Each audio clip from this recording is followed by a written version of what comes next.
العلاقة مع العميل ما بتنتهيش لما الديل بيخلص. خد بالك في مشكلة عند المطور ده، وبالتالي الترانزاكشن بكره مش هتحصل. خلينا نقول الثروه الحقيقيه في البيزنس ده لاي بروبرتي كونسلتنت هو البورتفوليو العملاء بتاعته. ايه الاخطاء اللي حضرتك شفتها اللي البروكرز دايما بيقعوا فيها اللي بيخلوا العميل يهرب؟ حاجتين لازم اعملهم مع اي حد بيفكر يشتري او حتى بيفكر يبيع. هل ده صح ولا بيعدي حدود العلاقه اللي ما بين البروكر او الكونسلتنت والعميل؟ بص انت سالت سؤال بقى هنا كوني فعلا.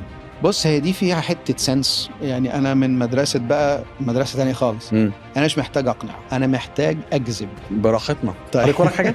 الشخص الناجح اللي بيعرف يبيع كويس قوي في مرحله ما من شغله هيقول لك الف شكر، هروح افتح شركه عين موظفين وانا اخد 80% من ده. احنا اغلبيه الايجنتس عندنا ثلاثينات واربعينات وخمسينات، وعندنا ايجنتس في الستينات. حضرتك شايف انه بنسبه كام في الميه من الشركات المصريه بيفكروا بالطريقه دي؟ زيرو.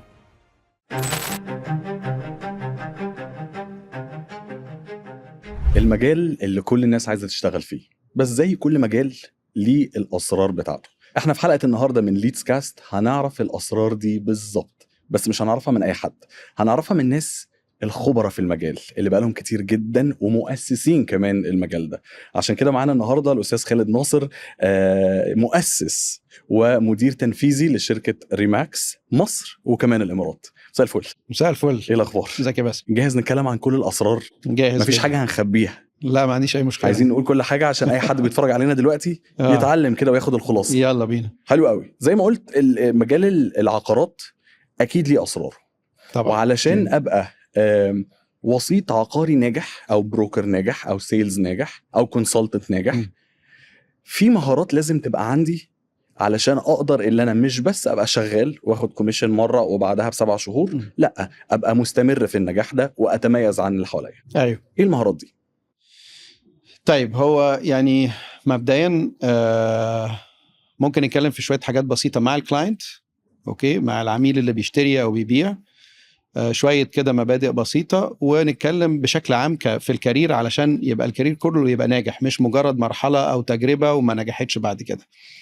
مع العميل نفسه اللي بيبيع او بيشتري، العميل لما بيجي يتعامل مع اي مهنه خدميه مش بس الريل استيت، يعني لو جيت هشتغل مع دكتور، مع محامي، مع استشاري، مع ريل استيت كونسلتنت، اي مهنه خدميه من دول، العميل عايز يعرف 3 حاجات. اوكي. 1 are you good at what you do؟ هل انت تجيد ما تفعل؟ ماشي. تمام، لانه ما فيش عميل عايز يشتغل مع حد مش فاهم حاجه، صح، او بيسوحه، او بالذات في الريل استيت، لانه في الريل استيت العميل بيشتري اغلى برودكت هيشتريه في حياته. صح. تمام، وممكن تبقى الترانزاكشن الوحيده في عمره اللي بيعملها، فلازم يكون بيشتغل مع حد فاهم كويس قوي. اوكي. الحاجه الثانيه can you help me؟ تقدر تساعدني ولا لا؟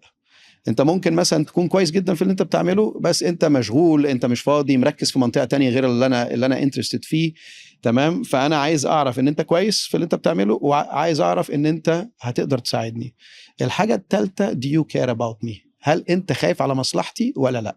ودي يمكن من اكتر من الحاجات اللي حتى لما بتكلم مع اي بروبرتي كونسلتنت او في التريننجز بتاعتنا باجي احط عليها هايلايت، لانه فاندامنتالي اي خدمه مبنيه على انه الشخص المحترف بيساعد العميل، مش بيحاول يبيع له عقار. خد بالك احنا عندنا يمكن مشكله في الحته دي في السوق في مصر، انه اغلبيه البروبرتي كونسلتنتس فوكس بتاعهم ازاي يبيع العميل العقار، مش ازاي يساعد العميل. وده فرق كبير جدا.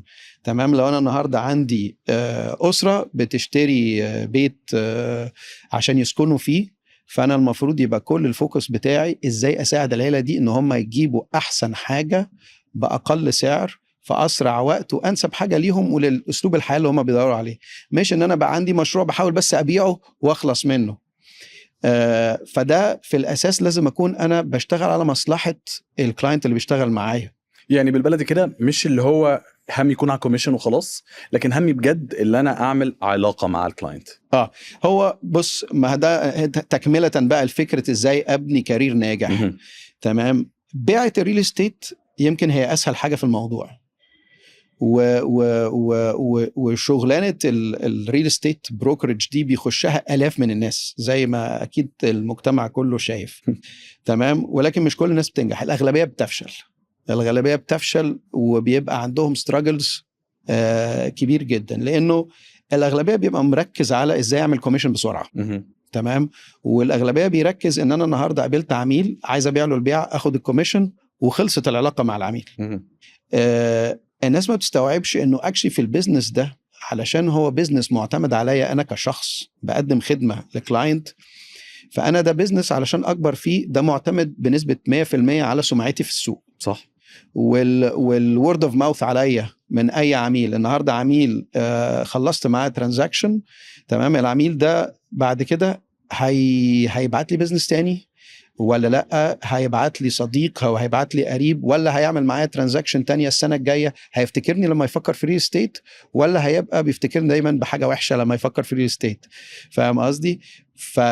الريل استيت كونسلتنتس لازم يبقوا عارفين ان العلاقه مع العميل ما بتنتهيش لما الديل بيخلص. هو بالعكس، العلاقه مع العميل بتبدا لما الديل يخلص، لانه لما الديل بيخلص هنا انا كبروبرتي كونسلتنت نجحت ان يبقى عندي هابي كاستمر.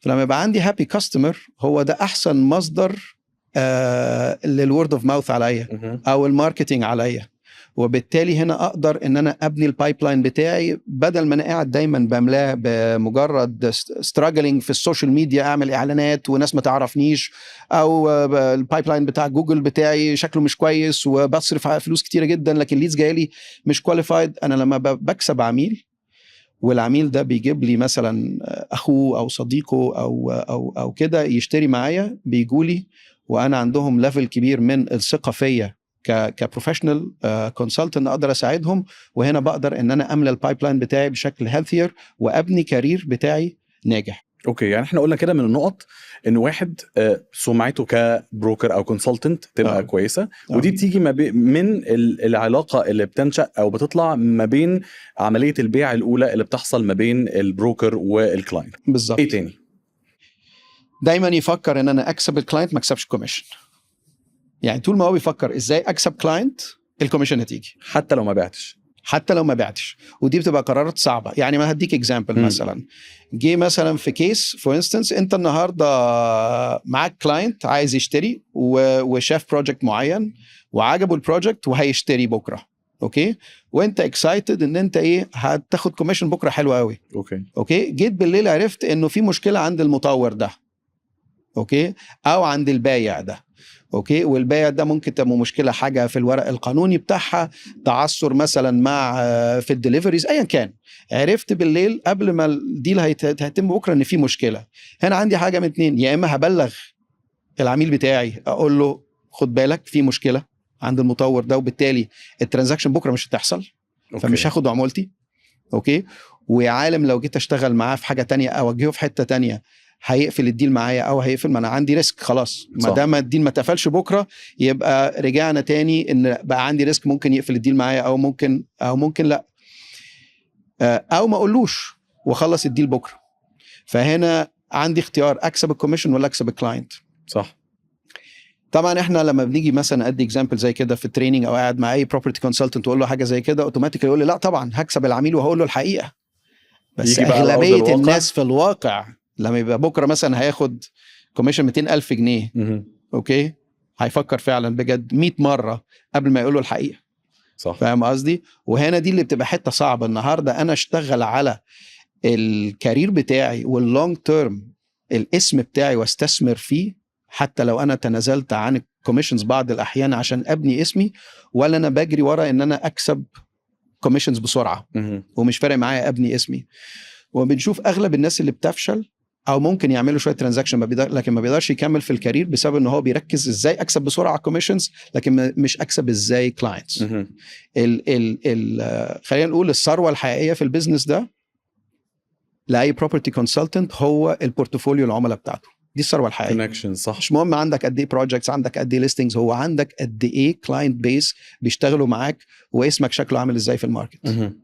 فاحنا بحب دايما نراجع على النقط علشان لو اي حد بيتفرج علينا دلوقتي يكون عارف وبيدرس او ممكن يكون معاه ورقه وقلم وبيكتب ورانا. فاحنا قلنا نمبر 1 لازم السمعه او اسمه في السوق يكون كويس، ودي بتيجي بسبب العلاقه ما بينه وما بين الكلاينت.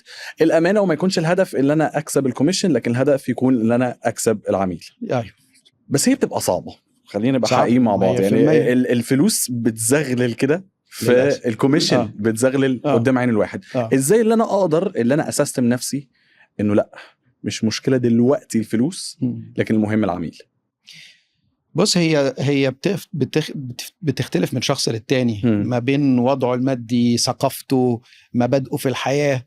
فاهم قصدي؟ اهدافه اللونج تيرم شكلها عامل ازاي، ولا حد داخل ما عندوش اصلا اهداف لونج تيرم، يعني هو كل منظور بتاعه منظور قصير المدى. وخليني اقول لك انه اغلبيه الناس اللي بتشتغل في الريل استيت ماركت انا بسميهم ترانزاكشنال ثينكرز. ترانزاكشنال ثينكر يعني انا فكري محدود للترانزاكشن دي دلوقتي. انا في الترانزاكشن دي عايز اقفل الديل، اخد فلوس واخد اكبر حجم من المبلغ اللي داخل، ما يفكرش طب بعدها هيحصل ايه. عارف اللي بيلعب بلياردو او بتلعب بلياردو؟ انت لما تيجي تلعب بلياردو، فاهم قصدي، انت بتيجي بتنزل الكوره ايا كان اللون اللي انت بتلعب عليه، ما بتفكرش بس انا هنزل الكوره وخلاص، انت بتفكر طيب في اللي بعده. يعني انا بعد ما انزل الكوره دي، انا الكوره البيضاء بتاعتي هتطلع فين علشان ما تزنقش. صح. الريل استيت از بلياردو، اتس بلياردو جيم. يعني انت بتلعب في كل ديل مع عميل بتفكر ازاي هتستفيد بعد كده. انت استثمارك هو ان انت تكسب الكلاينت. اللي بيبقى ترانزاكشنال ثينكر اللي بيفكر فقط في الترانزاكشن والليمت بتاع مخه هو بس واقف عند الكوميشن في العملية دي فقط، ده زي الشخص اللي بينزل الكورة او البلية في البوكيت دي وبعد كده يتزنق وما يعرفش يعمل ايه، ويقعد بعد كده ستراجلينج الاقي ليدز كويسه ولا لا، ودايما يبقى ماسك بقى في بنطلون مديره اديني ليدز اديني ليدز. فاهم قصدي؟ لكن والشركه ما تقدرش تدي unlimited ليدز. يعني في الاخر الشركات بتحرق فلوس كتير جدا في الليدز وغير الكولد كولز اللي بتزعج ناس كتيره جدا، لانه الناس they struggle to build their names. الناس ما بتعرفش ان هي في الاخر تكسب الكلاينتس، وان هو يبني بورتفوليو العملاء بتاعته بمبدا ان انا بكسب العميل وبكسب ثقه العميل بغض النظر عن الكوميشن. حضرتك دلوقتي اتكلمت حالا عن الكولد كولز. وفي مدارس كتيره قوي بتقول لك الكولد كول لازم تبدا كده ولازم تخلص كده ولازم اقول كده. الكولد كول المثاليه بالنسبه لك عامله ازاي؟ طيب اولا الكولد كول ما ينفعش حد يتصل بيا ككولد كول ويقول لي ده وقت مناسب اكلمك ولا لا. اوكي، اكيد هقول له لا. انت عارف لو انا قاعد على الكنبه ما اعملش حاجه، ده وقت الكنبه بتاعي، فهو مش وقت مش مناسب. لو انا يعني قاعد فاضي ما اعملش حاجه، هو ده الوقت اللي انا عايز ما اعملش حاجه. فاهم قصدي؟ الكولد كول دايما مبنيه على مبدا الانتربشن، ان انا شخص ماشي في اكتيفيتي معينه وبخش انا اعمل انتربشن. اوكي، فاول حاجه ما ينفعش ان انا اتصل اقول ده وقت مناسب اكلمك ولا لا، اكيد هيقول مش وقت مناسب. ده واحد. اتنين، ما ينفعش اتصل اساله حضرتك استاذ باسم معايا، لان مجرد ان انا سالتك استاذ باسم فانت على طول اوتوماتيكلي هتعرف ان الشخص اللي بيكلمني ده ما يعرفنيش، على طول هتعمل حاجز نفسي على التليفون. صح. فاهم قصدي؟ صح. لكن لو اتصلت بيك صباح الخير استاذ باسم ازيك عامل ايه النهارده، فده لما اول ما قلت اسمك في الكول اداني احساس انه الشخص ده يعرفني. صح. اوكي، فعلى طول اول حاجه انت كشخص لما حد بيتصل بيك ويقول لك ازيك يا باسم او ازيك يا استاذ باسم، بيديك احساس الشخص ده يعرفني مين، يعني تبقى انت على طول ايه يشد انتباهك. لكن لو بيقول صباح الخير استاذ باسم معايا، على طول بتقفل. فاهم قصدي؟ لان حد غالبا ما يعرفكش. صح.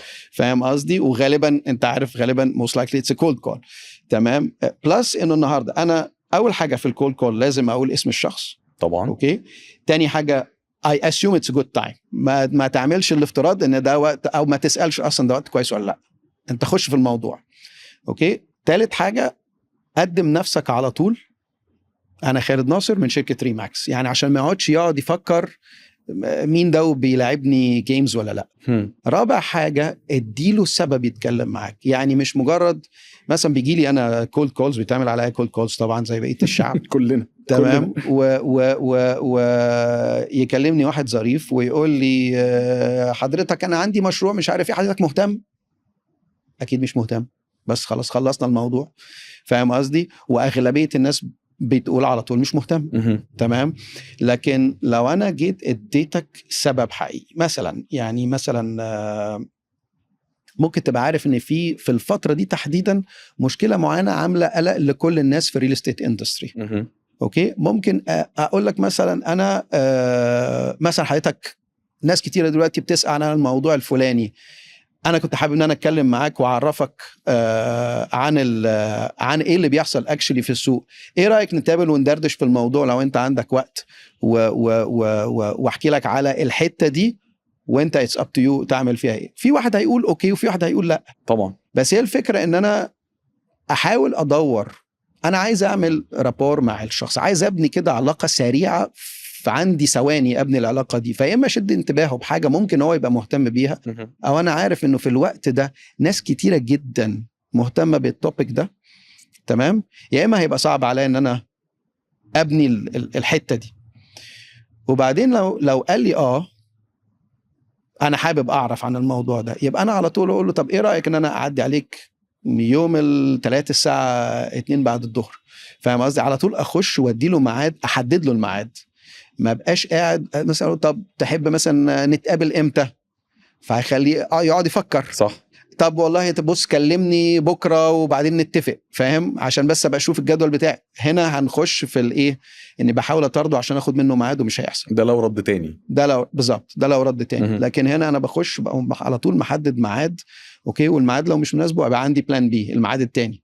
واحاول كمان انا اسهلها عليه، وحاول مش لو حضرتك تشرفنا في الاوفيس، لا انا اجي لك. بالظبط، انا اجي لك. ما هو لو عميل مهتم اوكي، طبعا لو انا عندي معلومه عن هذا الشخص من الاول ده بتسهل عليا كتير. لكن أكيد. انا بس مجرد عندي اسم ورقم تليفون، يبقى انا يعني احتماليه ان انا هكون بضيع وقت غالبا كتيره شويه. فدي يعني بس شويه كده مبادئ بسيطه ممكن تسهل على الناس حته الكول كولينج. اخدنا ميعاد مع الكلاينت ورحنا واتكلمنا معاه عن البروجكت او شفنا هو محتاج ايه. ازاي اقدر ابني علاقه طويله مع الكلاينت ده تضمن اللي هو لو احتاج حاجه تاني يجي لي انا برضه؟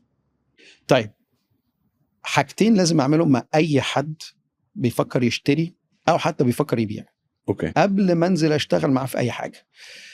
اول حاجه لازم اعمل له عمليه تاهيل. يعني النهارده اغلبيه الريل استيت ايجنتس النهارده لو تسال اي ريل استيت ايجنت قول له انت بيجي لك كام مكالمه مثلا في الاسبوع ناس تقول لك عايز اشتري، وكم واحد فعلا منهم بينفذ وكم واحد بيضيع وقتك، هيقول لك غالبا 90% من الناس بتضيع وقتي. طب بيضيع وقتهم ليه؟ وهم ليه الايجنتس دي غالبا بيمشوا في حوارات كتير مع ناس كتير، وفي الاخر لا انه قضى شهر او حاجه او اكتر مع عملاء وبطلوا يردوا عليهم على التليفون. لانه اول حاجه بتبدا العمليه دايما مع اي حد بيفكر يشتري او حتى بيفكر يبيع، تمام، البروسيس بيبدا غلط. بيسالوا اسئله مبدئيه خالص، تمام، زي حياتك عايز تشتري فين، جوه كومباوند ولا بره كومباوند، البادجت بتاعتك ايه، كم غرفه نوم، التايب، عايز شقه، عايز فيلا، عايز تاون هاوس، وات ايفر ات از. الاسئله دي بنسميها يعني ايه القشره الطلب، اوكي، سيرفيس اوف ذا ريكويست، مش هو ده الطلب الحقيقي. صح، فاهم قصدي؟ لكن بغض النظر عن حته الطلب، انا عايز اعرف هل هو فعلا جاهز يشتري ولا لا. يعني هو بيقول لي انا انترستد اشتري، طب مين قال ان هو فعلا انترستد او كواليفايد انه يشتري؟ فاهم قصدي؟ في اسئله كتير لازم بيخش فيها، ودي حاجات يعني مش عايز اطول بقى. انا عايز بس حضرتك تقول لي اكزامبلز، امثله زي اكزامبل صغيره. مثلا ليه عايز تشتري؟ اوكي، انفستمنت مثلا ولا ما هو ممكن يقول لي انفستمنت وممكن يقول لي هسكن، هل ده كفايه؟ طب لو قال لي انفستمنت اغلب الناس بتسكت، واغلب الناس لو قال لي هسكن اغلب الناس بتسكت برضه. اوكي، تمام. بس النهارده لو قال لي هسكن، هقول له طب حضرتك ساكن فين دلوقتي؟ هيقول لي انا ساكن في الحته الفلانيه. طب ليه عايز تمشي من هناك؟ ما انا عايز اعرف هو لما بيقول انا عايز اسكن ايه الاوبجكتيف بتاعته. الريل استيت مش حيطان واسقف وارضيات، الريل استيت اسلوب حياه. طبعا ريل استيت از لايف ستايل. صح. فالنهارده لما بيقول لي انا مثلا اصل انا الحته المنطقه اللي انا فيها اتزحمت جدا ومبقاش عندي مكان اركن، عرفت ان انا النهارده هو الموتيف بتاعه ان عايز كونفينينس، بيدور على كونفينينس. واحد تاني بيقول لي هيتجوز، فهنا الموتيف بتاعه بقى التايم، بقى عنده الوقت هو الموتيف الرئيسي، لان هو ما عندوش وقت كفايه. واحد تاني مثلا بيقول لي هينفست، فالموتيف بتاعه فلوس، فانا هنا الموتيف بتاعه فلوس ولا وقت ولا convenience. فاهم قصدي؟ فلما بسأله ليه عايز تشتري، ابتدي اعرف ايه الموتيف بتاعه. لو هو قال لي عايز انفست، حلو قوي، عايز ايه من الانفستمنت بتاعك؟ اغلب الناس بتقف عند الحته دي، انا عايز انفست وبس. خلاص هو تمام انفستمنت عندي بقى، المشروع ده حلو قوي فور انفستمنت، ان انت حضرتك لو اشتريت فيه في خلال 6 شهور البروبرتي هيزيد ثمنها مش عارف كام.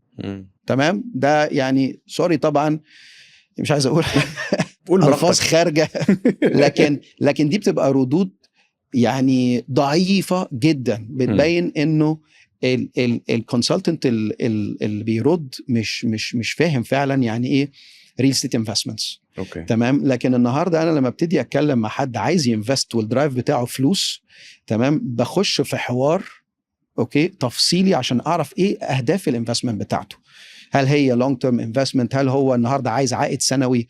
هل هو مجرد بس عايز كابيتال جين، عايز الابريشيشن بتاع البروبرتي هتزيد فهو ياخد دخل اشتراها النهارده ب 10 مليون، بعد بكره خرج كسب فيها مليون؟ يعني ايه اهدافه من الانفستمنتس؟ تمام، اللي على اساسه هحدد هيروح يشتري هنا ولا هيشتري هنا، هيشتري سكني ولا يشتري تجاري، يشتري اوف بلان ولا يشتري ريسيل. تفاصيل كتير عشان تحدد اذا كان انا بقى النهارده ككونسلتنت بعمل له اختيار مظبوط ولا. فدي ده اكزامبل خلاص، ده انا بقول لك بس سؤال واحد. يعني انت سالتني فانا بديك اكزامبل في سؤال واحد. ممكن السؤال ده نخش في حوار عامل ازاي عشان نعرف اكتر عن العميل. لكن احنا لما بنتكلم في التريننجز بتاعتنا مثلا مع الايجنتس بتاعتنا، بنخش مثلا في 10 اسئله للتاهيل، ما لهمش دعوه بمواصفات الوحده اللي هو عايزها، لكن اسئله عشان نعرف اذا كان العميل ده فعلا جد ولا مش جد. ومن الاسئله مش بس بنعرف هو جد ولا مش جد، لكن بنعرف نبني علاقه، يعني علاقه في البدايه حتى من على التليفون، يعرف ان انا جد عليه هو. زي بالظبط حضرتك لما تيجي داخل عند دكتور، في دكتور يبص عليه كده، باسم انت شكلك مصفر، خد الروشته دي اوكي، او ان هو يقعد يسالك اسئله كتير، فاهم قصدي؟ فيقدر يشخصك صح. فلما يسالك اسئله كتير ويقضي معاك وقت اكتر، انت كعميل عنده، كمريض رايح يقابل الدكتور ده، انت بتبني علاقه ثقه في الشخص، لانه هو اهتم بيك وسالك اسئله كتير جدا عشان يفهم، عشان يعرف يدي لك احسن ريكومنديشن. فهو نفس الحكايه في الريل استيت. الحاجه الثانيه غير تاهيل بقى الشخص، ان ازاي تفهم هو اصلا بيدور على ايه. يعني لما ازاي افهم هو بيدور على ايه؟ ازاي افهم بدور عليه ده، احنا هنقعد في الحلقه دي كده براحتنا. طيب وراك حاجه؟ انا ما قريش بس خلاص. طيب النهارده لازم ابقى عارف انه اي حد بيشتري بروبرتي لو هيسكن فهو بيدور على لايف ستايل معين. صح. ما اقدرش افترض انه اللي بيعجبني هو اللي هيعجب اي عميل عندي. ما اقدرش افترض ان المشروع ده من وجهة نظري حلو فهو حلو لكل الناس. اوكي، ما فيش حاجة اسمها كده. انا لازم اعرف اتعلم ازاي البس نظارة العميل عشان اشوف هو شايف ايه، عشان ابتدي اقدر اللي هو بيدور عليه فعلا. هديك اكزامبلز. النهارده جالي كلاينت مثلا وبيقول لي انا عايز اشتري بيت ستاند الون، تمام، على قطعة ارض كبيرة. انا عايز مثلا قطعة ارض 800 متر او اكتر. هقول له ليه؟ ما انا ممكن اخد الطلب زي ما هو واروح ادور له على بيت في قطعة الارض 800 متر او 1000 متر، خلاص يعني الطلب واضح. فاهم قصدي؟ لكن لو سالته ليه فارق معاك ارض 800 متر او 1000 متر؟ ليه عايز ارض بالمساحه دي؟ ممكن يقول لي والله عشان انا وزوجتي مثلا عيله اجتماعيه جدا وبنعمل حفلات عندنا في البيت كتير. صح. تمام. لما عرفت ان العيله دي بتعمل حفلات وعيله اجتماعيه، بالتالي هبتدي افكر في ايه؟ طيب اوكي، طب يعمل حفلات يبقى انا محتاج باركينج. يعني مش بس ارض، هو فكر في الارض، بس انا النهارده لما عرفت ان هم بيعزموا ناس كتير في البيت، فانا محتاج النهارده باركينج سبيسز اكتر، لان انا ممكن اجيب له 10 بيوت قطعه الارض 1000 متر او 800 متر وما يعجبوش ولا واحد. طب اقول له ليه؟ ما انا جايب لك البيت اهو الارض 1000 متر، تمام. يقول لي لا مش حلو، لا اصل الباركينج ضيق.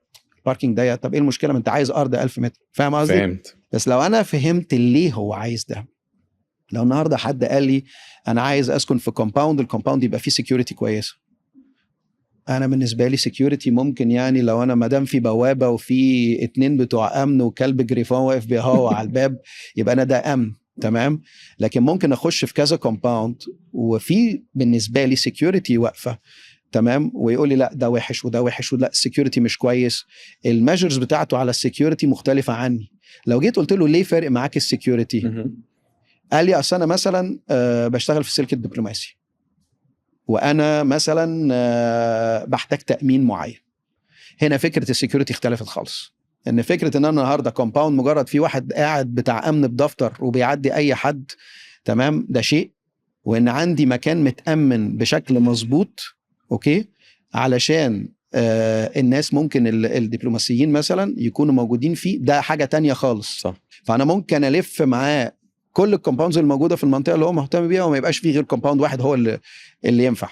وممكن ما يبقاش فارق معاه اي حاجه في مواصفات البيت، لكن فارق معاه التامين بتاع الكومباوند. فاهم قصدي؟ فهنا لما بسال الكاستمرز اسئله تفصيليه اكتر، احاول افهم عن اسلوب الحياه اللي بيدوروا عليه، سواء حتى كانفستمنت، نوع الانفستمنت شكله عايز ايه، واهداف الانفستمنت بتاعه شكله عايز ايه، انا هقدر اعرف ازاي ابني علاقه ثقه مع العميل، واقدر اوفر له بالظبط اللي هو عايزه في اسرع وقت وباحسن قيمه. صح. دي طبعا الاساسيات اللي احنا بنتكلم عليها، دي الحاجات المهمه اللي لازم تبقى موجوده عند اي كونسلتنت. لكن في مدارس تانية بقى مختلفه بتقول لك انك علشان تبني علاقه طويله مع الكلاينت فانت لازم تعيد عليه، لازم تعرف هو مثلا اعياد ميلاده امتى فتعيد عليه. هل ده صح ولا بيعدي حدود العلاقه اللي ما بين البروكر او الكونسلتنت والعميل؟ لا، ده صح 100% من وجهة نظري. مش ان انت بتتعدى حدود العلاقة، هو مش ده الهدف من ان انت تعايد عليه، تمام. انت بتعايد عليه لان انت عايز دايما تفضل في ذهنه. اوكي. عايز لما في اي وقت يفكر في ريل استيت يفكر تيجي فيك على طول في دماغه. لو انا النهارده عملت معاه ديل وهو ماشي مبسوط جدا مني، بس ما كلمتوش تاني، ما خد بالك العميل اللي بيشتري عقار ده ما بيشتريش عقار كل شهر. صح. تمام. او ممكن حتى لو صديق لي او بتاع، مش بالضروره صديق لي هيقول له بكره الصبح انا عايز عقار. تمام. فانا عايز انه في اي وقت العميل ده هيفكر في عقار، سواء لي او لاي حد تاني، يفكر فيه على طول. وبالتالي لازم اكون ظاهر له. تمام. ظاهر له، ممكن احطه على ميلينج ليست بتاعتي، فبيجي له نيوزلترز عندي، ببعت له معايدات، تمام، في راس السنه، في رمضان، اي عيد جاي ان انا بعيد عليه. تمام. لو انا عندي طبعا تاريخ ميلاده يبقى هايل ان انا بيرسوناليزد، انا هنا ببعت له كل سنه وحضرتك طيب في عيد ميلاده، بتخليه حاسس ده فاكرني في عيد ميلادي. فاهم قصدي؟ حاجات بسيطه خالص على فكره العملاء بتفرق معاهم نفسيا. وعايز اقول لك حاجه، الفرق ما بين ايجنت ناجح وايجنت مش ناجح مش الخدمه، الاكسبيرينس. ازاي؟ يعني مثلا الفرق ما بين فكره الخدمه والاكسبيرينس، انا ممكن ادي لك خدمه هي بالظبط، بس انت اختبرتها مع شخص بطريقه واختبرتها مع شخص تاني بطريقه تانية خالص. اكزامبل بسيط، مثلا لو ركبت مع سواق اوبر، اوكي، خلاص الخدمه ان سواق الاوبر ده هيوصلك من النقطه دي للنقطه دي وانتهينا، هو ده الهدف بالظبط. تمام. بس انت ركبت مع واحد عربيته ما كانتش نظيفه، كان حاطط مزيكا مزعجه في العربيه، مش مشغل التكييف، تمام، هو وصلك بس الاكسبيرينس معاه كانت سيئه. وركبت مع واحد تاني عربيته كانت كويسه ونظيفه وصبح عليك بطريقه لذيذه، ادالك في الاول في اوبر كان دايما يدوا بونبوني، هم بطلوا عشان الريفيوز فلسه بيديك البونبوني، تمام، ومشغل لك التكييف وحاطط مزيكا هاديه او مش حاطط، يعني سالك المزيكا لو مضايقاك، يعني عارف اهتم ان انت فارق معاك. ده الاكسبيرينس مع حاجه وده الاكسبيرينس مع حاجه تانية. صح. انا النهارده ليه ستيت ايجنت، لو انا بدور على بروبرتي اشتريها، في واحد ممكن يجيب لي المشروع مفيش مشكله وشرح لي كل حاجه زي الفل، تمام، بس الاكسبيرينس معاه كانت حاجه، واشتغلت مع واحد تاني الاكسبيرينس معاه كانت حاجه تانية خالص. الاحساس اللي جالي، وفكره الاكسبيرينس ده حاجه مش ملموسه، ده احساس، فاهم، في القطاع الخدمي بالذات، تمام، ده احساس ان النهارده الطريقه اللي انا اتعاملت بيها وكان ظاهر قد ايه الشخص مهتم بمصلحتي، والفولو اب بتاعه كان بيعمل معايا فولو اب ازاي، وامانته في الشغل كان امين معايا في كل كلمه بيقولها، تمام، وركز مثلا لو انا وزوجتي رايحين كان بيركز معايا وبيركز مع زوجتي وبيسالها وبيسالني عشان يعرف احنا كعيله عايزين ايه وبنفكر ازاي. كل ده فرق معايا كاكسبيرينس. في الاخر هيديني الخدمه ان هيدور لي على مشروع او على بروبرتي مناسبه ويقدمها لي واشتريها. لكن المشوار ده كان ازاي معاه؟ الجيرني اللي انا مشيتها معاه دي كانت ممتعه مريحة. ولا كانت تقليديه زيه زي اي حد تاني؟ صح. بس العلاقه دي ممكن لو انا ما عرفتش اعمل التوازن الصح تقلب بزن، ابقى انا البروكر الزنان. ازاي ما اوصلش للحته دي؟ بص، هي دي فيها حته سنس بصراحه، وحته حته مرتبطه بالعلاقه اللي ببنيها مع العميل. لو انا ما ببنيش علاقه مع العميل فبالتالي انا بزن على كل العملاء بنفس الطريقه، فممكن لواحد اكون شكلي زنان وبوشي وواحد تاني عادي، تمام. لكن انا لما ببني علاقه مع الكلاينت ببتدي استوعب الكلاينت ده شخص بيميل الى الهدوء وما بيحبش الكلام كتير، وراجل عارف بالظبط هو عايز ايه، كلامه قليل لكن فكره واضح وصريح. فده ابقى في تعاملاتي معاه واضح ومهدف ويمكن الاختيارات قليلة بعد ما فهمت اختيارات قليلة وهو عارف ان هو هيشتغل. وفي واحد تاني ممكن يكون شخص متردد جدا بيسأل 50,000 واحد عايز يعرف يشوف حاجات مختلفة وغاوي كلام صح. ورغي وحاجات. فأنا النهاردة دي يعني من السكيلز بتاعت الريل استيت كونسلتنت ان هو شخص لازم يبقى عارف يشتغل مع العميل ده والعميل ده، ويعرف يميز انا امتى مع العميل ده هقف اوكي، وبرضو اساله اتصل بيك امتى، الاوقات اللي بتناسبك، هل بعد الظهر، الصبح بدري، يعني اعرف برضو امتى العميل بيكون يستقبل مكالمتي وهو مرحب بيها مش متضايق، مش بكلمه في وقت. فدي حته صراحه عايزه شويه سنس من الناس. حضرتك كمان دلوقتي كنت اتكلمت على حته لازم اكون مركز مع العوامل الخارجيه مش بس العميل، يعني الزوجه، الاولاد، احتياجاتهم عامله ازاي. فاحنا عايزين نتكلم شويه عن التكنيكس بتاعه الاقناع النفسي في البيع العقاري، لان هي مدارس مختلفه كتير قوي. طبعا بما ان حضرتك مؤسس ومدير تنفيذي لشركه ريماكس فاكيد في مدرسه معينه انت بتفضلها. ايوه. فازاي اقنع نفسيا العميل اللي قدامي انه هو ده الصح ليك او هو ده اللي انت محتاجه؟ شوف، انا علشان انا مش محتاج اقنعه. اوكي. يعني انا من مدرسه تانية خالص. انا مش محتاج اقنعه، انا محتاج اجذب. مش اكذب، مش بالكاف، اجذب بالجيم. بالجيم. ان انا النهارده تو اتراكت الكلاينت على الحاجه اللي هو عايزها مرتبطه جدا بفهمي اللي هو عايز ايه اصلا. أوكي. من البدايه. عشان كده كنت بقول اعمل له عمليه تاهيل وافهم اسلوب الحياه اللي هو عايزه. النهارده لو هو عميل جد فعلا، يعني عملت له تاهيل وعرفت ان هو فعلا موتيفيتد ان هو يشتري، تمام، ومعاه فلوس وهيشتري، تمام. اي كونسيومر، انت، انا، اي حد النهارده بيفكر انا عايز اشتري عقار، عايز اشتري عربيه، عايز اشتري هدوم، عايز اشتري اي حاجه، انا اوريدي خلاص موتيفيتد، عندي الدرايف موجوده ان انا اروح اغير عربيتي، او انا بتجوز فانا محتاج اشتري شقه، تمام. الاحتياج موجود. لكن في نفس الوقت انا جوايا انا عارف انا عايز اعيش ازاي. لو معايا مثلا، لو انا بتجوز معايا خطيبتي واحنا الاثنين بندور على حاجه، احنا اتكلمنا مع بعض وعارفين اللايف ستايل اللي احنا عايزين نعيشه، ده مش محتاجه حد يزن عليا. اوكي. محتاج حد يفهمني كويس قوي، ويفهم خطيبتي كويس قوي، ويفهم احنا الحياه اللي احنا بنحلم بيها شكلها عامل ازاي، ويقدر يورينا الاوبشنز، اقرب اوبشنز اللي احنا عايزين نعيشه. ومش محتاج يزق كتير جدا، يعني مجرد ان احنا شفنا اللي احنا عايزينه، تمام، والبادجتس مناسبه بالنسبه لنا، حتى لو البادجت عالي. خد بالك، يعني انا مش بالضروره انا ما دام قلت انا الرقم بتاعي البادجت بتاعي اكس يبقى هو ده اللي انا بالضروره هقف عنده. لا، اي كونسيومر ما دام قلبه ده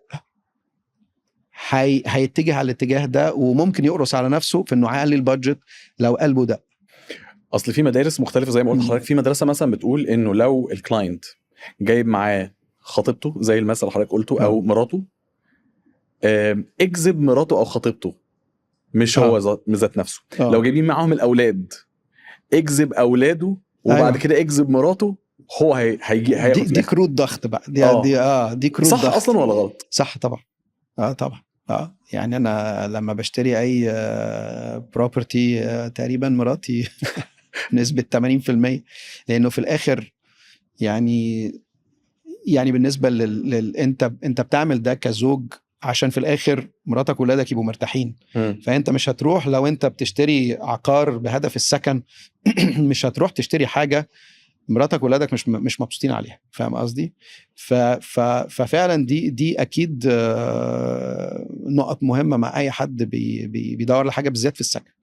اعتقد كمان انه الكونسلتنتس اغلبيتهم دايما بيقعوا في الكلاينت المتردد، اللي مش عارف ياخد قرار، طبعا اللي مش عارف لا انا طبعا اللي انا اشتري عقار ده قرار كبير محتاج فلوس كتيرة. فدايما في عميل كده متردد. ازاي اعرف اتعامل معاه ازاي؟ طيب برضو هنرجع لنفس البيسكس، اني احاول افهم على قد ما اقدر في الاول. ماشي. الاكسرسايز بتاع الاول ده مهم جدا، اللي هيبني لي خطة الشغل مع العميل ده، المشوار كله هيبقى شكله عامل ازاي. تمام. العميل متردد ده طبيعي جدا، هيجي لي ناس كتيرة جدا مترددة، لانه اغلب العملاء ما عندهاش خبرة في شراء العقار، والعقار ده اغلى برودكت بيشتريه في حياته. فطبيعي ناس كتير بتبقى خايفة مترددة، تحويشة عمره، طب لو اشتريتها دي يمكن الاقي حاجة احسن بعد كده، طب دي احسن. يعني في اسئلة كتير، اسأل بابايا، هسأل مامتي، هسأل صاحبي، اسأل خطيبتي. يعني عارف كل واحد بيجي بشخصيته وبالبيئة اللي حواليه والتخوفات اللي عنده. لكن كونكلوجن بالنسبة للبروبرتي كونسلتنت هيجي له ناس كتيرة جدا مترددة. فانا اول حاجة لما اسأل اسئلة كتيرة، ممكن هو العميل ما يبقاش اصلا عنده رؤية واضحة اللي هو عايز ايه، وده اللي بيخليه في البداية اكتر حاجة متردد. فاهم قصدي؟ فيجي يقول لك ايه، فرجني. طب ما فرجني دي، عارف زي ما يقول لك ايه، عايز تحيره خيره. صح. فرجوا على 1 و2 و3 و4 هيحتار اكتر. تمام. لكن لما بسأله اسئلة قبل ما اقعد افرجه على مليون حاجة، تمام، اسئلة كتير عشان اعرف اسلوب الحياة اللي هو عايز يعيشه عامل ازاي. هو ممكن اوقات كتير ما يبقاش فكر في الاسئلة دي، تمام. لما ابتدي اسأله يبتدي يفكر. ولو هو مثلا حد معاه خطيبته او معاه زوجته او معاه الاولاد، يبتدي مثلا هو حاجه مثلا توبيك معين هو ومراته ما اتكلموش عليه. فممكن لو سالته الاسئله بحكم ان انا المفروض بروفيشنال وعندي اكسبيرينس، بسالهم على حاجات ممكن هم ما يكونوش اتكلموا فيها. صح. فلما يبتدوا يحكوا فيها يبتدوا يطلعوا باراء واضحه. الاراء الواضحه دي اولا بتوضح لي الطريق انا همشي ازاي معاه، ثانيا بتقلل من التردد بتاعه وتخلي فيه ليميتس لايه اللي هيتعرض عليه. فانا كل ما بعمل تحديد للي هيتعرض عليه بحكم اللي هو بيدور عليه فانا هنا هعرف اجيب نتائج معاه اسرع. وفي نفس الوقت حتى لو هو متردد، جيت عرضت عليه مثلا 10 وحدات، فال10 وحدات دول المفروض يكونوا قريبين من اللي هو طلبه، تمام، وهو لازال متردد، باجي اشتغل معاه، بنعمل عمليه اليمينيشن. تمام. طب تعالى ما تقلقش، تعالى نمشي مع بعض كده في ال10 يونتس اللي اتفرجنا عليهم مع بعض. انت دي ما عجبتكش عشان كذا، ودي كان عندك مشكله فيها في كذا، ودي. فنبتدي نعمل ايه، عمليه اليمينيشن، فلتره. بدل ما تقول له تعالى دي احسن واحده وهو خايف، لا تعالى نطلع التانيين الاول، اوكي، عشان هو اللي يستنتج انه الاوبشن ده او الاوبشن ده هم دول كانوا احسن 2 اوبشنز عندي. فتبتدي تقلل له بعمليه اليمينيشن، تقلل له الاختيارات بتاعته، فتقلل له التذبذب والتردد ده، ويبتدي يبقى مقتنع فعلا اكتر بالاختيار او الاثنين اللي هم يعني هنبتدي نعمل عليهم فوكس. في نفس الوقت لما بتيجي عايز تعمل كلوزنج للديل، عارف يعني الامريكان يقول لك if you don't ask you don't get. لو انت ما طلبتش ممكن ان انت ما تحصلش على اللي انت عايزه. فانا النهارده العميل المتردد طول ما هو في الزون بتاعنا هو بيدور، فهو مرتاح، لان هو ما بدأش يخش في حته كوميتمنت، صح، لان هو بيلتزم بقى، ما دفعش بتاع، فهو لسه نفسيا في الزون بتاع ان انا بدور، ما علياش التزامات.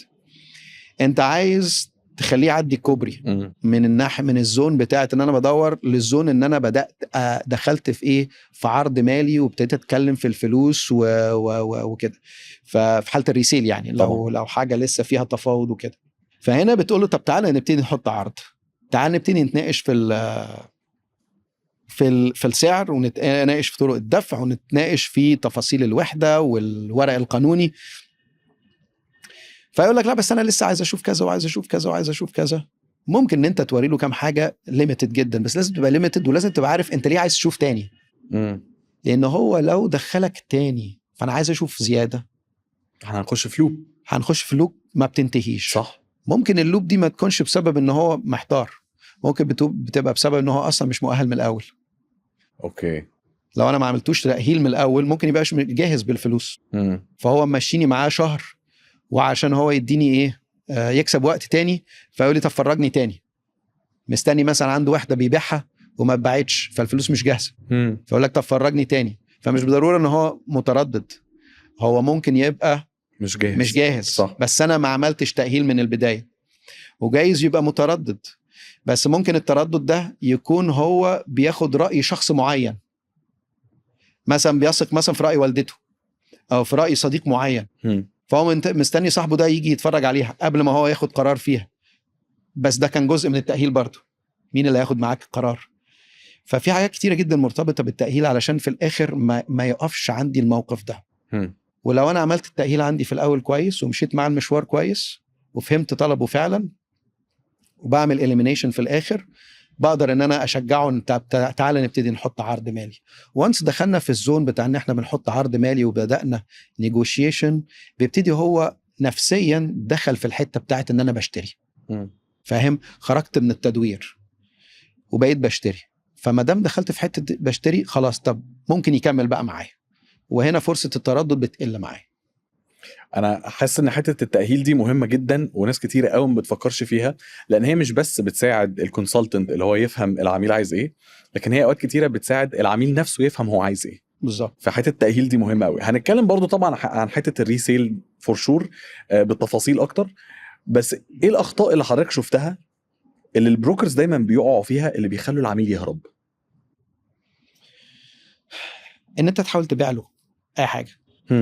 يعني فكرة الإقناع مش فكرة الجذب. اوكي. شوف شغلانة الريل استيت كونسلتنت دي، لو جيت خدت كل الاكتيفيتيز اللي بيعملها الايجنت ده واديتها كلمة واحدة فقط، اديتها تايتل واحد. اوكي ماركتينج. اوكي، وهي بالعربي اسمها تسويق عقاري. صح. اوكي. الماركتير الشاطر هو اللي يعرف يجذب المشتري. فاهم؟ أغلبية الناس اللي في الريل استيت ماركت بيشتغلوا بعقلية البياع. حقيقي. تمام. اللي بيزق، البوشي، الزنان، عارف. وده يخلي، عارف لما تيجي داخل محل وتلاقي البياع اللي في المحل عمال بيقول لك طب خد دي، طب خد دي، طب دي حلوة عليك، طب دي مش عارف ايه، انت اوتوماتيكلي كعميل رغم ان انت بتفكر تشتري فعلا، بس بتبتدي ايه؟ تكش ترجع لورا، تبتدي تريزيست على طول. لكن لما بيبقى عندك، حتى لو هتسميه بياع، البياع الشاطر هو في الاساس مسوق شاطر، اللي هو يعرف يسوق لك البرودكت بشكل يخليك انت تنجذب للبرودكت من غير ما تحس. اوكي. عينيك تلمع على البرودكت. فاهم؟ ده اللي يعرف يجذب الكلاينت. الشخص اللي بيزق، اللي بيشتغل بفكرة البياع الزنان، ده اللي بيخلي اغلب العملاء بتتردد وعايزة تطفش. فرق ما بين فكرة حد بيعمل فولو اب كويس وما بين حد زنان بزيادة وبوشي ومزعج بالنسبة للعميل. امتى الفولو اب بيبقى زن؟ الفولو اب بيبقى زن لما الشخص يكون اصلا مش على نفس النغمة مع العميل. يعني انا لازم افهم العميل كويس قوي عشان افهم اسلوب اللعبة معاه يبقى شكله عامل ازاي. اوكي. لكن لو انا مش فاهم اسلوب اللعبة او الاغنية بيحبه هو تبقى اغنية اللي بيغنيها عاملة ازاي، اغنية بيحب بقى هافي ميتال ولا بيحب سلو ميوزك ولا بيحب ايه، وانا هو بيحب سلو ميوزك وانا بغني له هافي ميتال، فانا هبقى مزعج بالنسبة له. فانا لازم افهم العميل بتاعي بيمشي على اني نمط ثقافته فكره شخصيته، وانا بشتغل على نفس النظام، واعمل فولو اب معتمد على البروجرس بتاعنا مع بعض. فهو الناس بتفتكر انه ريل استيت فهلوه. هو ريل استيت مش فهلوه، هي سكيلز. الريل استيت كونسلتنت ده زيه زي الاثليت، تمام؟ اللعيب اللي بيلعب رياضه، لو هو سباح مثلا، السباح ده بينزل يعوم كل يوم، مش عشان يعرف يتعلم يعوم، هو خلاص بيعرف يتعلم يعوم، هو علشان يشتغل على نفسه وعلى كل عضله وعلى ستايل السباحه بتاعته، علشان يكسب اجزاء من الثانيه زياده، فاهم؟ او اقل يعني. فهو ريل استيت كونسلتنت بروفيشنال كده، هو بيلعب على كل سكيل عنده فيه عشان يقدر. السنه دي كان بيبيع برقم، السنه الجايه عايز يعمل ضعف الرقم، واللي بعده يعمل ضعف. السنه دي كان بيعمل مثلا انكم 400 500 الف جنيه، السنه الجايه عايز يعمل مليون، السنه اللي بعدها عايز يحقق 2 مليون 5 مليون، لانه ما فيش ليميت لممكن الدخل اللي يعمله ريل استيت كونسلتنت. الليميت عنده هنا، فاهم قصدي؟ الليميت في السكيلز بتاعته، الليميت كلها فيه هو. فلو هو شخص ما بيعرفش يقفل ديلز، هو شخص ما بيعرفش يتطور، وكل سنه هو عنده نفس المشاكل بتاعت السنه اللي قبلها، يبقى الليميتس عنده كلها هي. طب انا هسأل حضرتك سؤال ليه علاقة بالتارجتس. طبعا الشركات بتحط تارجتس للكونسلتنتس علشان يحققوا الارباح المطلوبة. ايوه. بس بتشوف ان التارجت بيخوف شوية الكونسلتنت او بيخليه ما يعرفش يشتغل صح، ولا بتبقى حافز ليه؟ بص، انت سألت سؤال بقى هنا كوني بالنسبة لي انا بالذات، لان انا صراحة طبعا مع كل احترام وحب لكل الناس اللي بتشتغل في مجال التسويق العقاري، انا مش مقتنع نهائيا بنظام العمل بالشكل ده. التارجت مش بس التارجت، علاقة الامبلوير والامبلوي، علاقة الشركة بالموظف. انا بشوف انه الريل استيت كونسلتنت ده هو البيزنس كله. صح. تمام. هو الشخص، لو احنا بنتكلم في ريسيل، هو اللي بيعرف يعمل تقييم، هو اللي بيعرف يشوف مستندات قانونية بتاعت الوحدة، هو اللي بيعرف يتعامل مع البايع ومع المشتري ويعمل لهم تأهيل ويفهم أسلوب الحياة ويتفاوض معاهم ويتفاوض ما بين بايع ومشتري ويعمل عرض للوحدة، هو اللي بيعرف يعمل ماركتينج بلان للوحدة. فهو كله على بعضه is a fully independent business. اوكي. يمكن عشان كده الريسيل صعب لأغلب شركات التسويق العقاري، واغلب شركات التسويق العقاري بتشتغل بس برايمري، لانه البرايمري ما بيحتاجش السايكل دي كلها. تمام. وبيعتمدوا على شباب بيتعين كموظف، بيتحط عليه تارجتس وبيتحط عليه عدد مكالمات يعملها في الكول كولز في اليوم وعدد ساعات يشتغلها في اليوم وكده، وبيتحط عليهم لود بيكون صعب جدا للأغلبية. المشكلة هنا في العلاقة كمبدأ ما بين الشركة والموظف، إنه هو أداة علشان الشركة تبيع. إحنا ما بنشوفش إن الإيجنت أداة عشان إحنا نبيع عقارات. إحنا أكشلي بنشوف إن الإيجنت هو الهدف بتاعنا. الهدف هو الهدف الرئيسي، مش الأداة. هو مش الأداة، هو الهدف. إزاي؟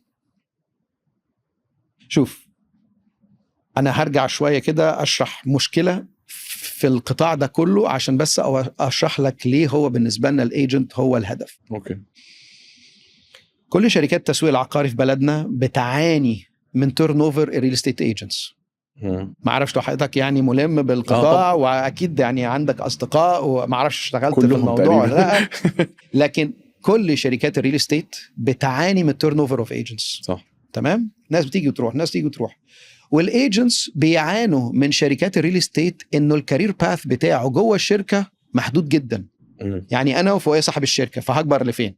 فاهم قصدي؟ طب صاحب الشركه ما بيكبرش عشان عنده تيرن اوفر، فاهم قصدي؟ فانا بالتالي مش هكبر، فانا عشان اكبر ولازم اسيب الشركه واروح حته تانية. فطب انا كصاحب شركه الناس بتاعتي بتيجي وتمشي، فانا مش عارف اكبر. فهي يعني سيناريو سخيف. وحتى الايجنتس، يعني اغلب شركات التسويق العقاري بتعاني انه اغلبيه الايجنتس غير منتجه، فبيصرفوا عليهم فلوس كتيره قوي وبيصرفوا ليدز كتيره جدا، والايجنتس ما بتنتجش فبيمشوه. والنسبه القليله من الايجنتس اللي بتنتج بيستوعب ان انا الكارير بتاعي محدود في الشركه، فعشان يكبر بيسيب الشركه ويروح يفتح شركته. اوكي. وينافس الشركه اللي كان بيشتغل فيها. تمام. وعشان كده احنا في مصر لو تبص عندنا آلاف من شركات التسويق العقاري. حقيقي. اوكي. ولو جيت قلت لاي عميل قول لي 5 اسامي لشركات تسويق عقاري بتعرفها في مصر، مش هيعرف يقول لك 5. احنا عندنا آلاف، قول له 5 بس. شركات مصري، مش لازم الشركات الانترناشونال الكبيره، شركات مصري قول لي 5، مش هيعرف يقول لك. اوكي. فدي اكبر مشكله في القطاع ده. مش مشكله ان مفيش ناس بتشتري ولا ناس بتبيع، العملاء اللي بيبيعوا وبيشتري في سوق زي مصر مفيش اكتر منهم. احنا عندنا سوق ضخم جدا في الريل استيت. المشكله الحقيقيه هي ريل استيت ايجنتس. طب ليه الريل استيت ايجنت اللي بينجح؟ سيبك من اللي ما بينجحش. كل الناس عايزه الشخص اللي بينجح لان ده الشخص اللي بيعرف يجيب فلوس للشركه. صح. طب اصلا الشخص اللي بينجح ده عايز ايه؟ طموحه ايه في الكارير ده ما دام نجح وعرف يعمل فلوس؟ اول حاجه ان الايجنت الناجح ده بيعرف ان الفلوس في الكوميشنز مش في المرتب. اوكي. فلو انت النهارده شركه بتدي له مرتب 6-7 آلاف جنيه وبتدي له نسبه صغيره من العموله اللي هو بيدخلها، الشخص الناجح اللي بيعرف يبيع كويس قوي، اوكي، في الاخر في مرحله ما من شغله هيقول لك الف شكر، مش محتاج ال6-7 آلاف جنيه بتوعك، انا هعرف اجيب الليدز بتاعتي وهاخد بدل ما باخد 20% من العموله انا اروح افتح شركه اعين موظفين وانا اخد 80% من العموله. الحاجه الثانيه الايجنت الناجح بيفهم انه الريل استيت بروكرج ده مش شغلانه 9 ل5، ومش عايز يتحط عليه تارجتس، ومش عايز مدير مزعج فوقيه، وممكن يكون كمان اسلوبه سخيف وطريقه كلامه سخيفه وثقافه الشركه تعيسه، فعايز يخرج من الكلام ده ويبقى اندبندنت. فالايجنت الناجح بيدور على الاندبندنس، يبقى مستقل. الحاجه الثالثه الايجنت الناجح بيبتدي يتبني عنده كبرياء وبيدور على البرستيج على طول. ما دام شخص بيعرف يبيع كويس ويبني علاقات مع عملاء بيتبني عنده جواه ايجو، تمام، ويدور على البرستيج. فالنهارده ال3 عوامل دول بتخلي الشركات عندها ازمه حقيقيه في الحته دي في التعامل مع الايجنتس والاحتفاظ بيهم. فالنهارده لما بتعامل معاه كموظف بديله جزء صغير من الكوميشن وبحط عليه تارجت وادخله في الانفايرمنت بتاع ان هو يعني اسف في التعبير سليفري او العبوديه، فاهم، ان بيقعدوا ل 11 بالليل ويعملوا مش عارف 1000 مكالمه تليفون في اليوم الانفايرمنت ده انا لازم هخسر الناس بتاعتي، هخسرهم، هي مساله وقت. فانا ممكن في مرحله بيتعلموا فيها بستفيد منهم، لكن وانس اتعلموا وبقوا بيجيبوا جوان بجد هيسيبوه ويمشوا فور شور. صح. وهم بالنسبه لهم الانفايرمنت ده هيستحملوه لفتره معينه لغايه ما يتعلموا، ولما يبتدي يلمس النجاح هيسيبه ويمشي. بس خد بالك اي واحد بيخش شركه هو مش هدفه يسيبه ويمشي. اي واحد بيخش شركه النهارده بيخش عشان عايز يقعد ويبني كارير، مش عايز كل شويه يدور انا هشتغل فين واروح لمين وهاخد كام. اي واحد عايز يخش في مكان عايز يثبت ويبقى مرتاح ويفضل ينمو في الكيان اللي هو فيه. فانا يعني المبدأ بتاع اغلبيه شركات التسويق العقاري في مصر بتشتغل ازاي مع الموظفين بتوعها انا ضده، ومنه موضوع التارجتس والكلام من ده. طب بما ان اللي احنا بقى بنتكلم عن الستاندردز اللي موجوده في مصر، طبعا شركه ريماكس هي شركه مالتي ناشونال، وفي ستاندردز اكيد حضرتك شفتها بره مش موجوده عندنا. مظبوط. ايه الفرق؟ يعني ايه المختلف ما بين الستاندردز بتاعت الكونسلتنت بره مصر والكونسلتنت هنا جوه مصر او البروكر هنا جوه مصر؟ وايه الحاجات اللي نفس حضرتك اللي هي تتطبق عندنا هنا في مصر في الوقت اللي جاي؟ طيب الستاندردز بره مصر انه ريل استيت كونسلتنت ده اندبندنت بزنس اونر. بمعنى النهارده تعالى نرجع تاني للاكزامبل اللي كنت بحكيه، الايجنت اللي نجح وبيسيب الشركه وعايز يكبر هيعمل ايه؟ هيروح يفتح شركه، صح؟ طب هو عشان يفتح شركه هو كان بيبيع ريل استيت كويس قوي، لما يروح يفتح شركه اولا هيستثمر مبلغ ضخم عشان يفتح شركه، ثانيا هيبقى عنده بقى اعباء ماليه كل شهر عشان يدور الشركه، صح. ثالثا هيبقى عنده العبء الاداري بتاع HR، حسابات، ضرائب، تامينات، مينتننس للمكتب، ويب سايت، ماركتينج، حاجات هو لما كان شغال موظف في الشركه ما كانش بيتعرض لها. صح. اغلبيه الشباب اللي بيسيبوا شركات ويروحوا يفتحوا شركاتهم الاغلبيه بيفشل، مش عشان هو كان ريل استيت كونسلتنت وحش، بس ان هو دلوقتي دوره اتغير خالص، هو بقى بيزنس اونر وهو ما عندوش خبره البيزنس اونر شيب. لكن هو شغلانه الريل استيت كونسلتنت دي فاندامنتالي مش وظيفة، احنا بنشوفها لايف ستايل، بنشوفها بيزنس. بس انا النهارده احنا كريماكس بنشتغل ازاي؟ والغرب كله دلوقتي بيشتغل كده. يعني ريماكس هي بدأت الفكرة دي من سنة 73 تمام في أمريكا، وكل الكومبيتيتورز لريماكس بقوا بيشتغلوا بنفس الموديل، لأنه هو خلاص هو ده الثقافة الطاغية في أمريكا وكندا وغرب أوروبا كله. إنه النهاردة الشركة هي عبارة عن انفراستراكشر، براند، تريننج، تكنولوجي، نتورك، مكاتب يشتغلوا فيها مع بعض. انا معايا مشتري، انت معاك بايع، سواء انت في مكتب في اسكندريه وانا مكتب في القاهره، ده مكتب في لندن، ده مكتب في امريكا، فبنشتغل مع بعض كنتورك كلنا. انا عندي بايع وانت عندك مشتري ايا كان احنا فين. تمام. مكتب سبورت يديني ادمنستريشن، يديني حسابات، يديني ليجل، يديني مكان اشتغل منه. بس في الاخر انا بدور البيزنس بتاعي. فبدل ما اروح افتح شركه واتحمل كل الاعباء الماليه دي، واتحمل كل الاعباء الاداريه اللي هتاخد من وقتي ومجهودي والفوكس بتاعي في الريل استيت، تمام، لا انا دلوقتي بخش ببلجن جوه سيستم استابليشد وبراند انا ما اعرفش اخلق براند زيها، تمام، وما اقدرش ابني انفراستراكشر او بنيه تحتيه زي اللي مبنيه في شركه كبيره زي ريماكس، تمام. بستفيد من كل الكلام ده، بستفيد بالبراند وبستفيد بالانفراستراكشر والتدريبات بتاعتها، لكن في الاخر انا بدور البيزنس الخاص بتاعي. وباخد اعلى نسبه من الكوميشن. بدل ما كنت هروح اعين موظفين عشان اخد 80% كوميشن، في ريماكس بيقدروا ياخدوا لغايه 80% من الكوميشنز. انا هشتغل في ريماكس من بكره. يلا. فهي الفكره انه، ودي حته يمكن ناس كتيره ما بتفهمهاش. ناس كتيره بتفتكر ان الريماكس الكونسبت بتاعها انه ما فيش مرتب وبيشتغل بعموله عاليه. مش هو ده كونسبت ريماكس. احنا كونسبت ريماكس ان كل ايجنت بزنس اونر بالكامل، بس عشان هو بزنس اونر فهو ما بياخدش مرتب. اوكي. لانه بيدير البيزنس الخاص بتاعه. فاهم قصدي؟ في ناس بتفتكر انه ريماكس ايجنتس دول فريلانسرز. فريلانسر يعني بيشتغل عند ده شويه وبيشتغل عند ده شويه. احنا ما عندناش فريلانسرز. احنا كل الريل استيت ايجنتس بتوع ريماكس فول تايم ايجنتس مع ريماكس. وبيحتاجوا تركيز. بس طبعا احنا بنجذب بروفايل مختلف شويه عن بقيه الشركات. يعني بقيه الشركات هتلاقيهم بيجذبوا شباب سن اصغر قوي، شباب غالبا في اوائل العشرينات، نص العشرينات، تمام. دول اللي بيكونوا محتاجين دعم الشركه في الاول، المرتب، وان الشركه هي اللي بتجيب الليدز وحاجات زي كده. احنا في ريماكس بنجذب فئه عمريه اكبر. اوكي. وبنجذب فئه اجتماعيه اعلى. احنا اغلبيه الايجنتس عندنا ثلاثينات واربعينات وخمسينات، وعندنا ايجنتس في الستينات فعلا، لان هم بيدوروا البيزنس بتاعهم. تمام. فمثلا لما تيجي تقول مثلا زوجة بقى لها مثلا 10 سنين في البيت بتربي الولاد وموقفة الكارير بتاعها بقى لها 10 سنين، عايزة تنزل تشتغل دلوقتي، الولاد كبروا، عايزة تعمل حاجة مفيدة، وهي ضمن مثلا كوميونتي كويسة جدا، عندها أصدقاء كتير بيبيعوا وبيشتروا عقارات، وهي مثلا خلينا نقول مثلا سنها 40 سنة 45 سنة، دي مش هينفع تشتغل موظفة في حتة بالشكل التقليدي اللي أغلب الشركات. بس هي عندها كوميونتي اللي كل الشركات عايزاها.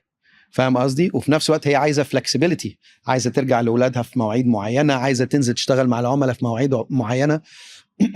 فالنهارده حد بالبروفايل ده محتاج سيت اب مختلف خالص، محتاجه تدير البيزنس بتاعها، وعايزه تكون اندبندنت، وعايزه لما تقفل عمليه عايزه تاخد دخل عالي جدا من خلالها، بس في نفس الوقت عايزه حد يساعدها ويدربها ويديها الدعم.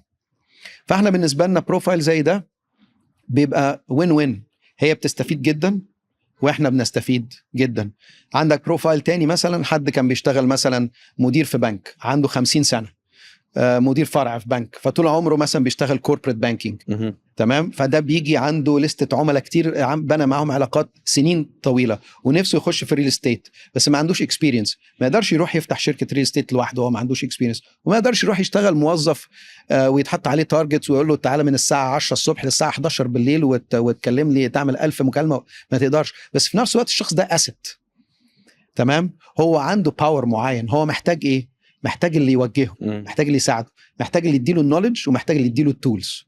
وده اللي ريماكس بتحققه، تدي الناس للنوليدج والتولز. وده المفروض كل شركات الريل استيت تعمله، انها تبني عندها تريننج بروجرامز قويه عشان تأهل الناس، وانها تبني تولز قويه علشان تساعد الناس، تو امباور الناس ان هم ينتجوا. تمام. لكن النهارده لما يبقى عندك بروفايلز زي كده، انا بدي اكزامبلز على فكره، واكزامبلز تانية النهارده الايجنت اللي هو راح اتعلم في حته مثلا وكان شغال موظف وخبط في سقف، بدل ما يروح يفتح شركه لوحده بيقدر ان هو يجي يكمل الكارير بتاعه في شركه زي ريماكس، وبدل ما يروح يبني بزنس بقى ويتحمل مصاريف كبيره بيخش ريماكس ويبقى بيدير البزنس بتاعه، ويقدر على فكره يعين تيم تحتيه، يعني يوظف تحتيه ايجنت واثنين وخمسه وعشرة، يقدر يعين ماركتينج تيم بيشتغلوا لحسابه فول تايم. تمام. فبيقدر يبني بزنس كامل جوه احد مكاتب ريماكس بدون ما يتحمل كل الاعباء الماليه والاداريه بتاعتها، فبيبقى عنده فرصه نجاحه اكبر بكتير. وده اللي المفروض اعتقد اغلب الشركات اللي موجوده في مصر تبتدي تفكر بالشكل ده. حضرتك شايف انه بنسبه كام في المية من الشركات المصريه بيفكروا بالطريقه دي؟ بصراحه بصراحه زيرو، او هقول لك 0.0001%، لان فعلا ما فيش حد بيفكر بالثقافه دي. اوكي. انه الايجنت هو اهم حد في الشركه. احنا بالنسبه لنا الايجنت هو اهم حد في ريماكس، لانه هو يعني لو احنا خلينا نقول فريق كره قدم، تمام، احنا كهيد اوفيس احنا الجول كيبر او خط الدفاع، تمام، واصحاب المكاتب اللي القائمين على المكاتب بتاعتنا في المحافظات المختلفه دول الخط الوسط، واحنا دورنا كلنا نساعد المهاجم اللي قدام عشان يعرف يجيب جول. صح. الايجنت عندنا هو اللي بيروح يجيب الجون، وهو ده دايما اي لعيب اللي بيعرف يجيب الجوان لاي فرقه هو ده اللي بياخد اكتر فلوس، وهو ده اللي بيبقى عنده اكبر نجوميه وبيصاحب احلى بنات، هو ده الطبيعي. طب هو صح للايجنت او الموظف او الكونسلتنت اللي هو يفكر بنفس الجمله اللي حضرتك قلت عليها، انه انا الهدف مش اداه؟ صح اللي هو ذات نفسه يكون بيفكر بالطريقه دي ولا لا؟ لازم يستوعب انه هو البيزنس والنجاح والفشل جواه هو. الايجنتس اللي بيفكروا بعقليه الموظف بيفضلوا دايما باصين على الشركه ان هي اللي هتنجحني، هي اللي انا فشلت عشان الشركه مش حلوه، انا نجحت عشان انا ناجح. يعني هو في النجاح هيقول انا الناجح، في الفشل هيقول الشركه هي اللي فاشله. صح. انا اللي عايز اقوله ان الايجنت لازم يبقى عارف كويس جدا انه النجاح والفشل بنسبه 100% جواه. تمام. بس خليني اقول لك انه فالمشكله انه انت تعرف هل الايجنت ده، انت بيجي لك ايجنت في الشركه، في ايجنت ما بينتجش، طبيعي، في ناس بتنتج وناس ما بتنتجش، تستغنى عنه. ما هو على حسب الايجنت اللي ما بينتجش ده، هل ما بينتجش علشان مش عارف ولا عشان مش عايز؟ اوكي. انا دوري النهارده كبزنس ليدر لازم يكون عندي السكيلز تو ايدنتيفاي الشخص مش عارف ولا مش عايز. انا ممكن هنا يبقى عندي 2 بنفس الوقت، ال2 ما بيقفلوش ديلز، بس استوعبت ان في واحد مش عايز من افعاله وفي واحد مش عارف. اللي مش عارف ده بيعمل كل حاجه كجايدنس وتريننج ونصايح بياخدها من المدير او من البيزنس ليدر بتاعه، ماشي عليها وبيحاول فعلا وبيحارب، لكن ناقصه حته توفيق من عند ربنا اللي في الاخر دي الكلوزنج. فانا النهارده كشخص قائم على البيزنس لازم اعرف اميز ما بين واحد بيحاول ومش عارف وواحد مش عايز. طب بنسبه كام في المية حضرتك شايف انه علشان اقفل ديل فيها جزء حظ او توفيق من عند ربنا؟ طبعا زيرو. بص، توفيق من عند ربنا 100%، اكيد يعني ده 100% توفيق من عند ربنا. حظ زيرو. شوف السيلز فانكشن، اي سيلز فانكشن هي عباره عن بنسميها سيلز فانل. الفانل ده انا بحط بلان. انا مثلا السنه دي عايز اعمل دخل معين، انا بكلمك كبقى بروفيشنال ريل استيت كونسلتنت، مش بكلمك كالموظف اللي بيتقال له هتحط تارجت كام.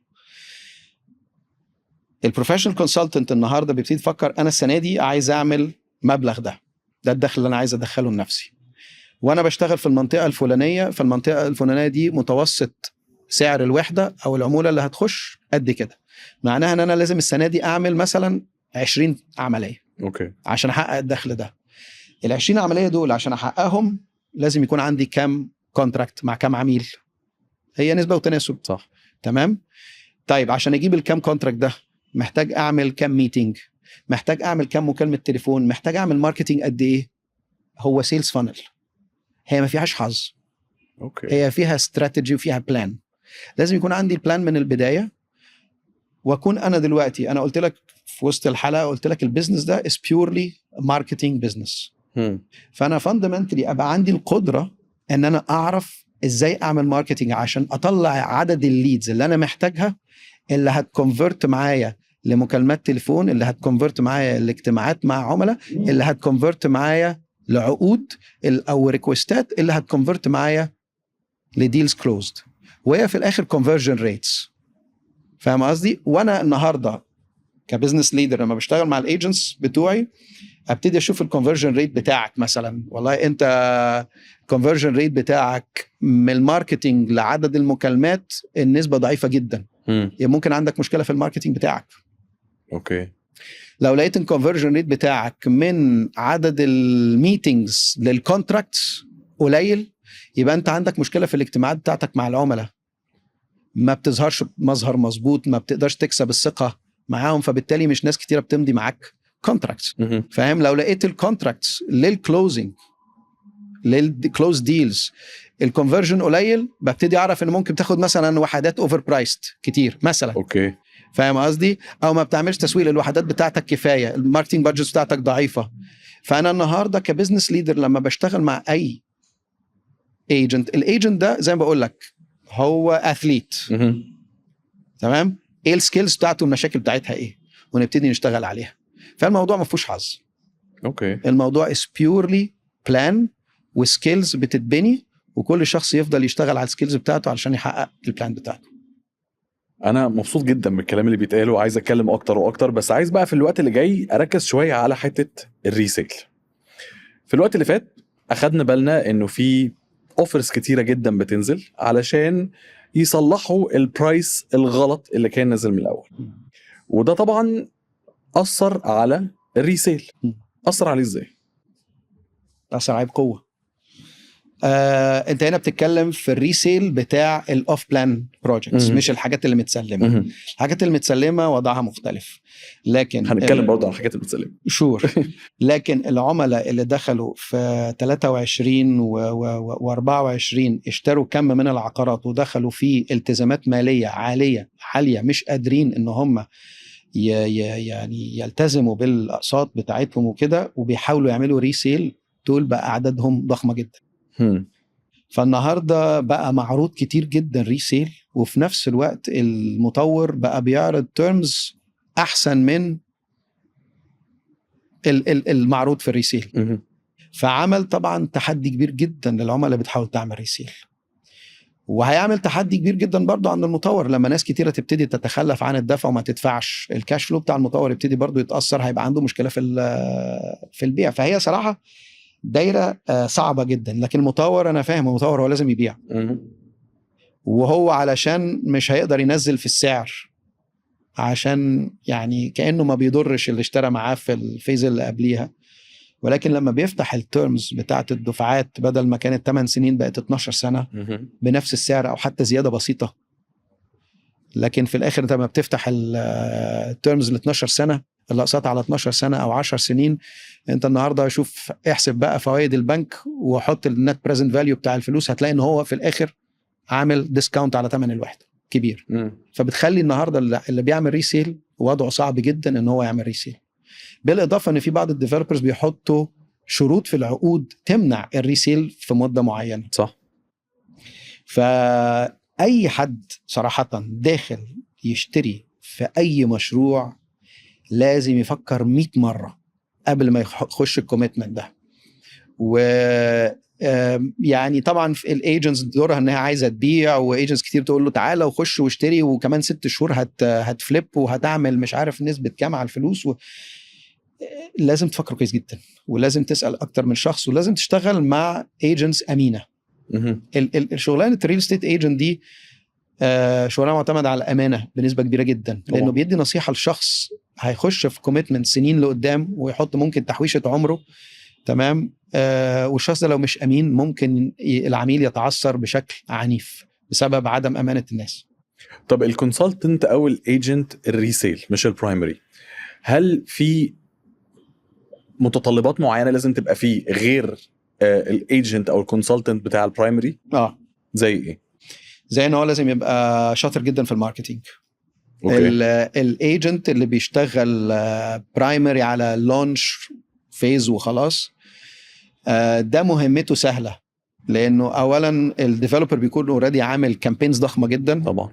تمام. فهو الشركات دي او الايجنتس دول مجرد ان هو بيركب على اللونش فيز والكامبين والبروباجندا اللي معموله، فمهمته بتبقى سهله. اوريدي العميل بيبقى سامع عن مثلا اللونش بتاع الديفلوبر اكس او ديفلوبر واي وشايف فيه عروض، فلما حد بيكلمه على الموضوع ممكن العميل يكون انترست، طب انا عايز اعرف اكتر، طب في معرض فلاني، طب تعالى نروح السيل سنتر، طب مش عارف، فبيبقى جذب العميل اسهل. لما بتيجي في حاله الريسيل الوضع بيختلف خالص. انت هنا النهارده مفيش كامبين معموله على الوحده دي تحديدا، فاهم قصدي؟ وممكن الديفلوبر يكون اصلا المشروع ده خلص خلاص والديفلوبر ما بيسوقش عليه انيمور، هو بيسوق في حته تانية خالص. صح. او السيزون بتاعت المنطقه دي مش ده السيزون، السيزون دلوقتي حاجه تانية، ساحل او سخنه او غيره. فهنا الشخص اللي بيشتغل على الريسيل لازم يكون عنده وعي كبير بواحد، اقيم الوحده دي ازاي. لما يجي العميل يقول لي اوفر، انا عايز اوفر قد كده، طب الاوفر ده هيمشي ولا مش هيمشي؟ اعمل تقييم عليه ازاي؟ تمام. 2، ازاي اسوق الوحده دي؟ لازم اعمل لها ماركتينج بلان كويسه علشان اعرف اساعد العميل بتاعي. انا بصراحه مبسوط جدا من كميه المعلومات اللي انا بتعلمها من حضرتك النهارده، ومتاكد كمان لاي حد بيتفرج علينا النهارده اخد كميه اسرار بجد هيقدر اللي هو يبني بيها الكارير الصح ليه. اتمنى ذلك. طيب في النهايه كده عايز اعرف وجهه نظر حضرتك لسوق الريل استيت في الوقت اللي جاي، في السنتين 3 اللي جايين في مصر هيكون عامل ازاي؟ وبصراحه بقى، وبصراحه جدا، دي اسئله صعبه، بس يعني الناس هتهتم اكتر بالبرايمري ولا الريسيل؟ الناس هتتوجه لمناطق معينه بحد يعني؟ بص انا يعني عشان اكون امين وصريح، مصر التوقعات البعيده فيها صعبه جدا. اوكي. لان احنا عندنا في مصر متغيرات كتيره، واحيانا بتكون سريعه واحيانا بتكون اجريسيف جدا، ان تلاقي مره واحده السوق كله اتشقلب بسبب قرار سياسي، قرار بنك مركزي عنيف طلع فغير كل التوقعات. فمش قادر اقول لك على المدى البعيد شكله عامل ازاي. هو على المدى القصير يعني المتوقع ان السوق هيبقى عنده شويه تعثرات. اوكي. بالاخص يمكن عند المطورين. طبعا اللي بيحرك دلوقتي الاوفرز اللي معموله بزياده، يعني دي اللي هتحرك فالمطورين في ظل الظروف دي مضطرين ان هم يحطوا عروض علشان يقدروا يجذبوا العملاء، وهي دي اللي هتحرك شويه السوق. لكن السوق بطبيعته في تخوفات كتير. وناس كتير طبعا لما بيشوفوا دلوقتي سوق الريسيل متعثر، فبيبقى عارف ان انا لو دخلت اشتريت، انا داخل اشتري علشان اقعد مده طويله في الانفستمنت ده، وفي احتمال ما اعرفش ابيع، وفي احتمال كبير ما اعرفش ابيع، او ان انا مثلا بشتري على بهدف السكن. اوكي. فاهم قصدي؟